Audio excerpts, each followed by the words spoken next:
سرکار تشریف لائے، حضرت عائشہ آقا کی خدمت میں، وقت گزرتا گیا، بخار پھر درد کے بعد بڑھا، بخار اتنا تیز میرے نبی کو ہوا کہ ہاتھ رکھو تو ہاتھ رکھا نہیں جاتا تھا، اتنی تیز کا بخار میرے نبی نے 7 کنووں کا پانی منگایا۔ ان 7 کنویں کا پانی، یہ نہیں کنویں خالی کر کے، 7 برتنوں میں 7 جگہ کے کنووں سے پانی منگا کے اکٹھا کیا، آپ نے اس سے غسل فرمایا، کچھ افاقہ ہوا، پھر آپ نے دوبارہ 7 کنووں کا پانی منگایا، پھر غسل فرمایا، پھر کافی سکون بخار میں ہو گیا سرکار کو۔ وقت بدلتا گیا، وقت آگے بڑھا، آخرکار طبیعت اتنی علیل میرے نبی کی ہونے لگی، اتنی علیل ہو گئی کہ نبی اس حالت میں بظاہر نہ تھے کہ اٹھ کر کے مسجد نبوی کے مصلی تک جاتے، وہ حالت آ گئی۔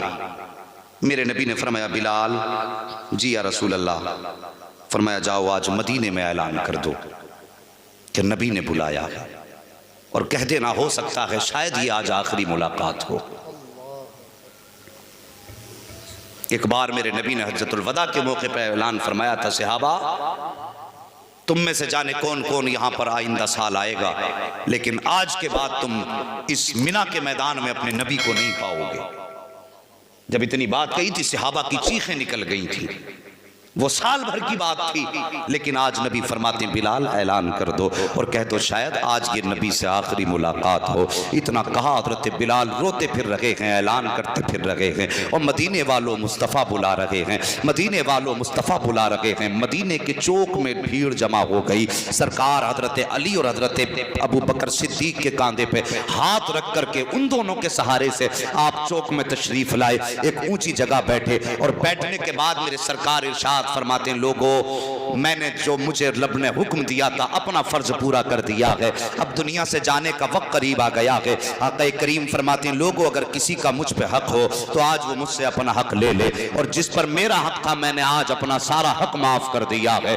اللہ اکبر، نبی کے یہ جملے نکلنا تھا کہ صحابہ اکرام کی چیخیں نکل جاتی ہے، کہتے ہیں یا رسول اللہ ہمارے ماں باپ قربان ہو جائیں، سرکار ہماری اوقات کیا تھی، ہم تو جہنم کے کنارے پر کھڑے تھے، آپ آئے ہاتھ پکڑ کے جنت کا راستہ دے دیا، ہماری اوقات کے ہم آپ سے بدلہ مانگے۔ میرے نبی فرماتے ہیں صحابہ میں اپنے رب کی بارگاہ میں اس حال میں حاضر ہونا چاہتا ہوں کہ مجھ پہ کسی کا کوئی حق نہ ہو۔ اللہ اکبر، صحابہ کی چیخیں نکل جاتی ہیں، رو رہے ہیں، کوئی تڑپ رہا ہے، بلک رہا ہے، کوئی دیوار سے لگ کے رو رہا ہے۔ ابھی یہ بات چل رہی تھی، اتنے میں میرے سرکار کے صحابی حضرت عکاشہ اٹھ کے کھڑے ہو جاتے ہیں، کہتے ہیں سرکار میرا آپ پہ حق باقی ہے۔ میرے نبی نے اتنا سنا، فرمایا بتاؤ کون سا حق ہے؟ کہتے سرکار فلاں جنگ کے موقع پر آپ صفے سیدھی فرما رہے تھے، آپ کے ہاتھ میں کوڑا تھا، تو وہ کوڑا دھوکے سے میری کمر پہ لگ گیا تھا، آقا میں چاہتا ہوں آج اپنا بدلہ لے لوں۔ جیسی حضرت عکاشہ نے اتنا کہا ہے، صحابہ کی چیخیں نکل جاتی ہیں، کوئی قدم پکڑ کے عکاشہ سے کہتا عکاشہ دیکھ نبی کی حالت کتنی خراب ہے،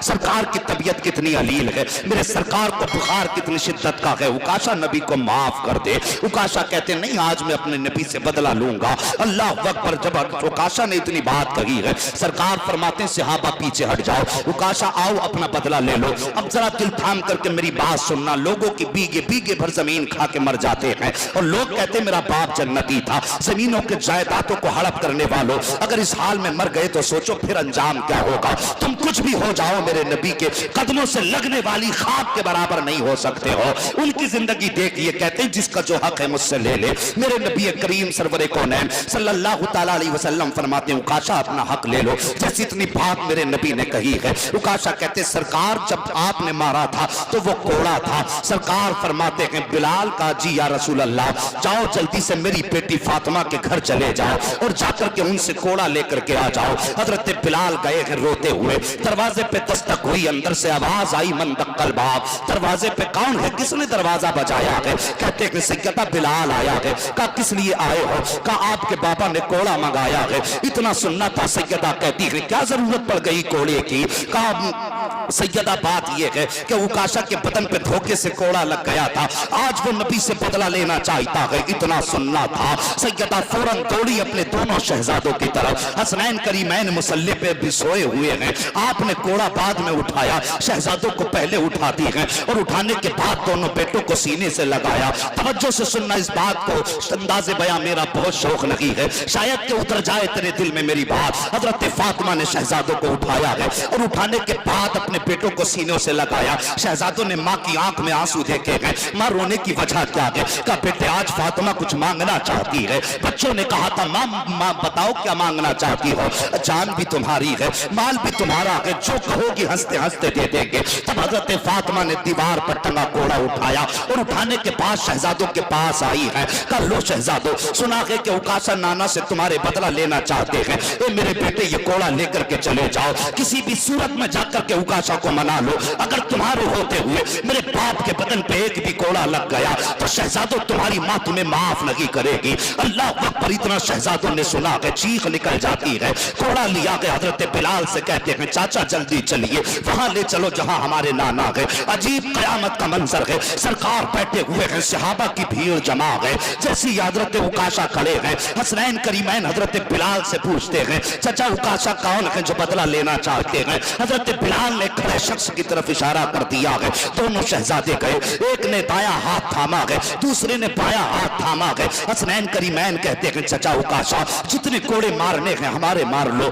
لیکن ہمارے نانا کے کوڑا مت مار دینا، جتنے چاہو مار لو، ایک کے بدلے میں 100 مار لینا، ہم آہ نہیں کریں گے، لیکن ہمارے نانا کے بدن پہ کوڑا مت مار دینا، ہمارے نانا کی طبیعت خراب ہے۔ اتنا جیسی ہو کر کے حسنین کریمین نے کہا ہے، سارے صحابہ کرام کی چیخیں نکل جاتی ہیں۔ ابو بکر صدیق آ کے کہتے ہیں عکاشہ میری سفید داڑھی کا خیال کر، میری سفید داڑھی کی لاج رکھ لے، ایک کے بدلے میں 1000 مار لے، میرے محبوب کو تکلیف نہ دے۔ عکاشہ کہتے ہیں پیچھے ہٹ جائیے، میرے نبی نے یہ منظر دیکھا ہے، فرماتے صحابہ راستہ خالی کر دو، میدان چھوڑ دو، آج عکاشہ کو بدلہ لینے دو۔ حضرت عکاشہ ہاتھ میں کوڑا لے کے بڑے ہیں، شہزادوں نے پڑھ کے پھر دامن تھام لیا ہے۔ اے چچا عکاشہ اگر ہمارے نانا کے کوڑا لگ گیا تو ہم اپنی ماں فاطمہ کو جا کر کے کون سا منہ دکھائیں گے؟ مہربانی کرو ہمارے نانا کو کوڑا نہ مارو۔ اتنا کہنے کے بعد آگے بڑھے، میرے مصطفیٰ فرماتے شہزادوں ٹھہر جاؤ، دونوں شہزادے ٹھہر جاتے ہیں۔ اس کے بعد حضرت عکاشہ کہتے ہیں سرکار جب آپ نے میرے کوڑا مارا تھا اس وقت میرے بدن پہ کوئی کپڑا نہیں تھا، میں یہ چاہتا ہوں آپ اپنی قمیص اتار دیجئے۔ اللہ اکبر! میرے نبی کی قمیص میں 13 پیبند لگے ہوئے تھے، سرکار نے وہ قمیص اتاری ہے، چیخیں نکل گئی، ایسا لگتا تھا موسم تھم سا گیا ہو، ہوائیں رک کر کے تماشا دیکھ رہی تھی، ایسا لگتا تھا زمین پھٹ جائے گی، آسمان گر جائے گا۔ میرے نبی نے اپنا مبارک کرتا اتارا ہے، جیسی اتارا ہے حضرت عکاشہ آگے بڑھے ہیں، میرے سرکار نے پیٹ کی ہے عکاشہ کی طرف، سرکار کے دونوں شانوں کے درمیان مہر نبوت موجود تھی۔ حضرت عکاشہ کی نگاہ پڑ جاتی ہے، جیسی نگاہ مہر نبوت پہ پڑی ہے، توڑ کر کے سرکار کے جسم سے لپٹ جاتے ہیں، مہر نبوت کو چومنا شروع کر دیتے ہیں اور چیخ مار کے رو کے کہتے ہیں آقا میری کیا اوقات ہے کہ میں اپنے آقا کے اوپر ہاتھ اٹھا سکوں؟ سرکار ہمیں تو وقار آپ نے دیا ہے، ہماری عزتیں تو آپ سے محفوظ ہوئی ہیں، تو سرکار ہم کون ہوتے ہیں آپ سے بدلہ لے سکیں؟ سرکار جان بھی دے دیں گے تب بھی آپ کی غلامی کا حق ادا نہیں ہو سکتا ہے۔ آقا فرماتے عکاشہ بتا تو صحیح پھر تو نے یہ کام کس لیے کیا ہے؟ عکاشہ کہتے ہیں آقا آپ کو فرماتے سنا ہے کہ جو بھی مصطفیٰ کے جسم سے ٹچ ہو جائے گا اس جسم کو جہنم کی آگ نہیں جلائے گی۔ سرکار میں یہ چاہتا تھا کہ آپ کا جسم میرے جسم سے لگ جائے، آج میرا جسم آپ کے جسم سے لگ گیا ہے، نبوت کے لبوں پہ مسکراہٹ آئی ہے۔